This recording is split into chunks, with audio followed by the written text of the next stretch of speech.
Now, we have learned that the great difficulty in human life is not the appearance of problems, but the belief that we must solve them from the standpoint of our own humanhood. The first thing we must realize, and this is the very foundation of our work, is that the presence of God is an ever available reality. It is not a presence that comes and goes.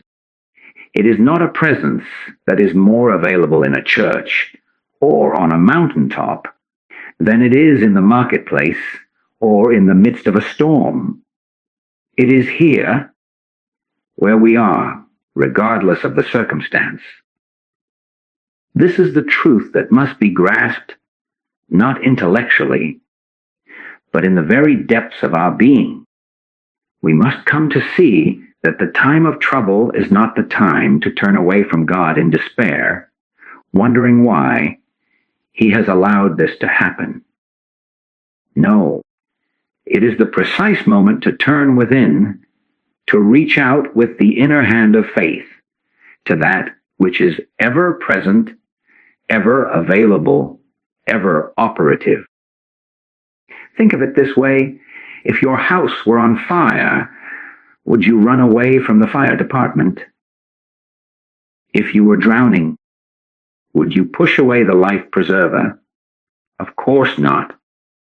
And yet, in the fires of disease, in the floods of lack, in the hurricanes of human relationship problems, that is exactly what the human mind does. It runs from the one source of its salvation. It becomes so engrossed in the flames, so mesmerized by the rising water, that it forgets the truth of its own being. It forgets that there is a rock, a high place of consciousness, that is untouched by any temporal condition.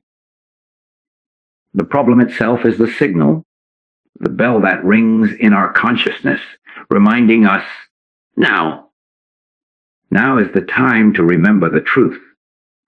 Now is the time to be still and know. The problem is not our enemy, it is our schoolmaster, pointing out where we have been looking for substance and reality in the external world, and directing us back to the one and only source. Now, this brings us to a point of transition, a shift in understanding that is crucial. We move from the concept of a God external to us, a God in the skies, a God we must plead with and appease, to the realization of the Christ. The Christ. This is a term that has been so misunderstood, so limited by theological doctrine. When I speak of the Christ, I am not speaking of the man Jesus, wonderful as he was. Jesus was the great example, the great witness, who demonstrated the Christ so perfectly that he became one with it. He said, I and my Father are one. But he also said, he that believeth on me, the works that I do shall he do also, and greater works than these shall he do. He was not pointing to his personal self, but to the Spirit of God that animated him, that dwelt in him, that was his very life and substance. That same Spirit is the Christ, your own true identity, the gentle presence, the still small voice. It is the Christ that is the reality of you. It is not something you will become if you are good enough or holy enough, or if you meditate long enough. It is the very core of your being now. I live, yet not I, but Christ liveth in me. Do you see the profound truth in that statement? The I, that you have always thought of as yourself, with its fears, its limitations, its opinions, its aches and pains, is not the ultimate reality. There is a deeper I, a spiritual I, the I of you, which is the Christ. This is not something to be analyzed with the mind. The intellect will rebel against this. It will say, "Prove it. Show me." But the Christ cannot be proven on the level of the intellect any more than you can prove the beauty of a sunset to a man who insists on only looking at a mathematical formula for light. It must be accepted intuitively. It must be felt. It must be known in the silence. This is why the great mystics have always pointed to the inner journey. It is an act of faith, yes, but a faith that is rewarded with experience. You take this truth, "I can do all things through Christ which strengtheneth me," not as a lovely sentiment to be framed on a wall, but as a literal, scientific fact of your being. You cannot do all things through your human will, through your personal intellect, through your physical strength. You know this from experience. Your body tires. Your mind reaches its limit. Your resources run out. But through the Christ, through that infinite, invisible, spiritual substance and power that is your life, there is no limit. There is no fatigue. There is no depletion. The challenge is that we have been conditioned to live from the outside in. We look to external conditions to determine our inner state. If the bank account is full, we are happy. If the body is healthy, we are at peace. If people praise us, we feel worthy. This is the great illusion, the great deception. The truth is the exact opposite. The Christ within is the determinant. It is the substance. It is the life. When we touch that, the outer world must conform. It has no choice, for it is but a shadow in effect. Now, let us look at the world we seem to live in. The prophet Daniel spoke of the great image, a symbol of the temporal kingdoms that appear to have power and dominion over human life. We can understand these as the 4 temporal kingdoms that seem to rule us. They are not evil in themselves, but they become tyrannical when we give them power, when we believe they are the cause and we are the effect. The first kingdom is the kingdom of matter, of the physical body and the physical universe. This includes disease, germs, viruses, accidents, the very atoms and molecules that make up our form. The world believes in the power of germs to make it sick, in the power of a virus to create a pandemic, in the power of a faulty gene to determine our destiny. The second kingdom is the kingdom of time. The calendar, the clock, age, the belief that we are growing older, that time is running out, that there is not enough time. The third kingdom is the kingdom of mammon, of money and finance. The belief that our security, our peace, our very survival, depends on an external supply, on a job, on a market, on an economy. The fourth kingdom is the kingdom of mental and psychic forces, the thoughts of others, the collective consciousness of fear, of hate, of suggestion. The very atmosphere of human thinking that seems to press upon us. These are the 4 temporal kingdoms. They appear as solid as iron, as real as the ground beneath our feet. And human beings spend their entire lives fighting these kingdoms, trying to cure the disease, beat the clock, accumulate the money, and defend themselves against the thoughts of others. It is an exhausting, losing battle, for you are fighting effects, not cause. You are trying to rearrange the shadows on the wall without touching the light that casts them. But the prophet Daniel also revealed the solution. He saw a stone, cut out without hands, that smote the image and broke it into pieces, and the stone became a great mountain and filled the whole earth. This stone, cut out without hands, is the Christ. It is not a human creation. It is not a product of positive thinking or mental science. It is the activity of God, the divine intervention of spirit in your consciousness. When the Christ is realized, it does not necessarily destroy the forms of the temporal kingdoms, but it subdues them. It strips them of their power to harm, to frighten, to dominate. It makes them servants.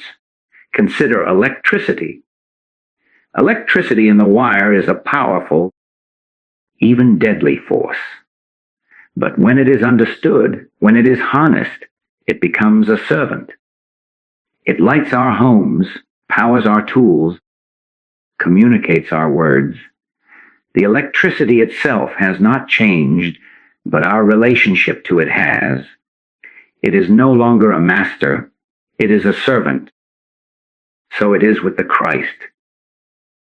When the Christ is realized, the germ is no longer a master bringing disease, it becomes a servant, perhaps performing some function in the ecological balance. But it cannot trespass on the harmony of your body, which is now understood as the temple of the living God. Money is no longer a master that you serve with fear and trembling. It becomes a servant, a form of currency for the expression of divine ideas, and you find that your supply comes not from a job or an investment, but from the infinite reservoir of divine consciousness, which manifests as the human form of supply you need. Time is no longer a master hurrying you to your grave, it becomes a servant. You take mastership of the clock. You are no longer a slave to the calendar, to age, to the belief of not enough time. You live in the eternal now, and your work is accomplished in divine order, without pressure, without hurry. This is not a theory. This is the demonstrated experience of thousands upon thousands of students of the infinite way. It is the rock, the Christ, that smites the image of temporal power and reveals it as nothingness. It has no power, no law, no cause, no reality, except the reality you give it through your belief in it. When you withdraw that belief, when you turn to the Christ within, the external picture must change. It may change instantly, as in a sudden healing, or it may change gradually, as your consciousness is cleansed of the deep-seated beliefs of a lifetime. But it will change. The law is immutable. So, how do we achieve this contact? How do we make this transition from being a victim of the temporal kingdoms to being the master through the Christ? The answer is meditation, not a complicated, arduous meditation of the Orient requiring years in a cave, but a simple, gentle, frequent turning within. This is the practical method. This is the 3-minute meditation that can heal everything, because it is not the length of time that does the healing. It is the contact with the source of all harmony. The healing is not in the meditation. The healing is in the Christ that is realized in the meditation. Let me be very practical and personal with you. In my own experience, it was not an overnight transformation. I had to persist. There was a period in my life where I dedicated myself to this practice, and for 8 months it seemed as if nothing was happening. The outer picture remained the same. The temptations to believe in the power of the temporal kingdoms were strong, but I persisted. I took many short periods during the day. I did not wait for a holy hour in the morning or evening. I took mastership of the clock. While waiting for a bus for 3 minutes, I would turn within. Between patients in my office, I would close the door for 2 minutes and be still. Before a meal, for 1 minute, I would acknowledge the presence. I was not praying for anything. I was not making affirmations or denials. I was being still. I was listening. I was turning my attention away from the outer world of effects and resting it on the inner reality of the Christ. I would sit, perhaps close my eyes, and just be quiet. If thoughts of the world came, I would not fight them. I would just gently let them go, like clouds passing in the sky, and return my attention to the silence, to the feeling of a gentle presence. Sometimes I would inwardly say, "Speak, Lord, for thy servant heareth." Or I would just rest in the truth, "Thou art here." It is not a mental activity. It is a mental stillness. It is a surrendering. It is a letting go. It is a consent for God to be God in you. And then, after a time, it may be weeks, it may be months, something begins to happen. And inner hearing develops. It is not a physical voice, but an intuitive knowing, a certainty, a divine impulse. An inner seeing awakens.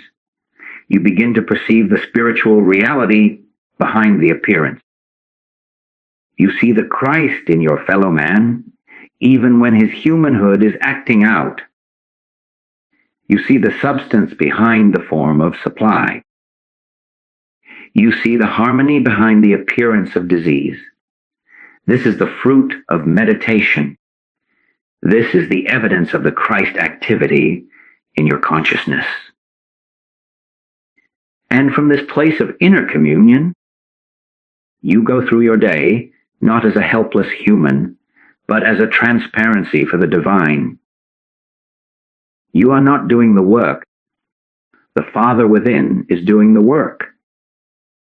You are not solving the problem. The Christ is revealing the problem as illusion. You are not healing the body. The harmony of your true being is being made manifest. Do not be discouraged if the results are not immediate. The human mind, like a rusty gate, needs to be used in a new way. It has been swinging outward for a lifetime. It takes a little practice to make it swing inward. But every time you turn within, for even 30 seconds, you are oiling that hinge. You are loosening it. You are establishing a new rhythm of life. And one day, you will find that you can slip into that sacred space at will.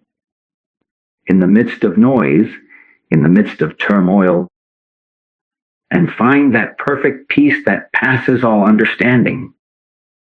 That peace is not the absence of trouble, it is the presence of God.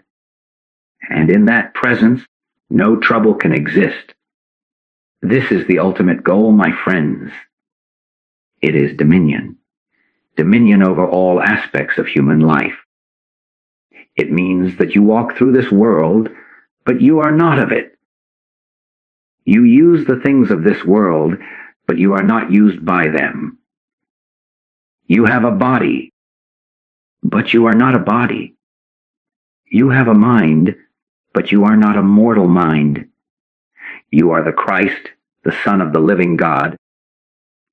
And this dominion extends even to the final transition from this plane of existence. The world calls it death and fears it as the great enemy, the final kingdom of temporal power.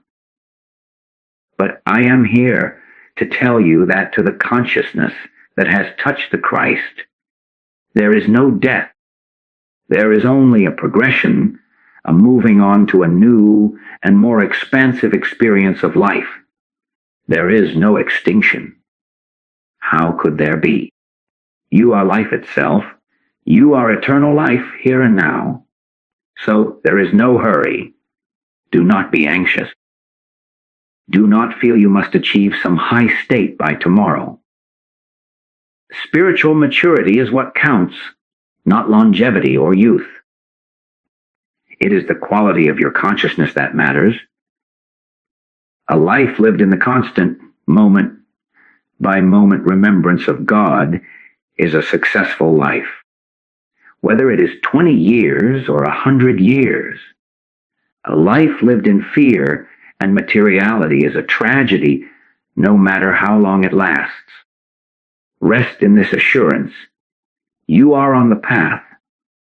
The very desire for this contact is proof that the Christ within is stirring, is calling you home. So, let us be still for a moment. Let us practice right now. Let there be no thought of a problem to be solved, no desire for a thing to be gained. Just let go. Let the body relax. Let the mind become quiet. And in this silence, just know that you are not alone. The gentle presence is here. The still small voice is speaking in the language of spirit. I am with you always. The Christ is your life. Feel that. Accept that. Rest in that. Go in peace, and remember, take these few minutes many times a day, and you will find that you are not healing everything. You are discovering that in the Christ, everything is already whole, already perfect, already complete. And as we rest in this silence, you may feel a question arising. Is it really this simple? Can a few moments of quietness truly rearrange the universe?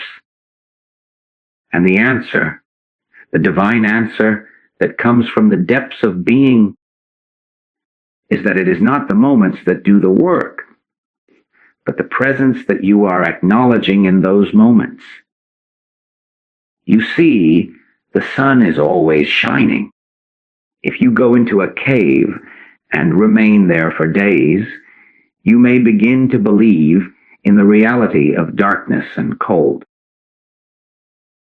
But the moment you take one step out of the cave, you are instantly in the light and warmth that were always there. Your one step did not create the sun. Your one step merely removed you from the place where you were denying it. So it is with this meditation. You are not creating God. You are not summoning a power from a distance. You are, for 3 minutes, stepping out of the cave of your own thoughts, your own fears, your own beliefs in the temporal kingdoms, and you are standing in the ever-present reality of spirit. And in that light, everything is transformed. The healing that takes place is not like a medicine that attacks a disease. It is the dawning realization that there never was a disease in reality, only in the belief of the human mind. When you turn on the light in a room, you do not have to push the darkness out. The darkness was never a substance. It was merely the absence of light. And so it is with any form of discord. It is but a shadow, an absence of the conscious awareness of harmony. Your meditation is the act of turning on the light of Christ, consciousness. And in that light, the shadows of disease, lack, and fear simply cease to have any reality for you. They may linger for a moment as an after image on the retina of your human experience, but they are recognized as illusions, and they dissolve for lack of your faith in them.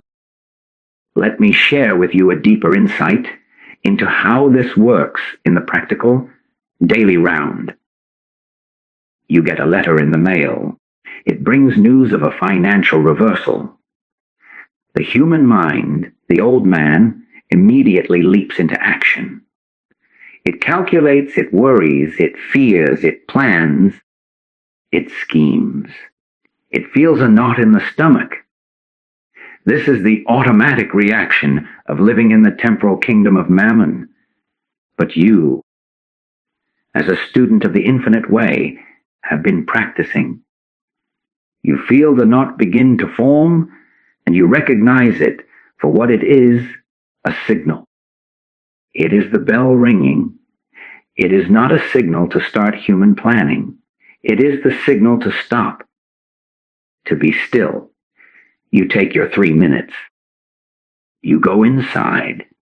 You are not going inside to pray for money. You are not going inside to affirm your abundance. You are going inside to realize the presence. You quietly acknowledge, my peace, my supply, my identity are not in this letter. They are in thee.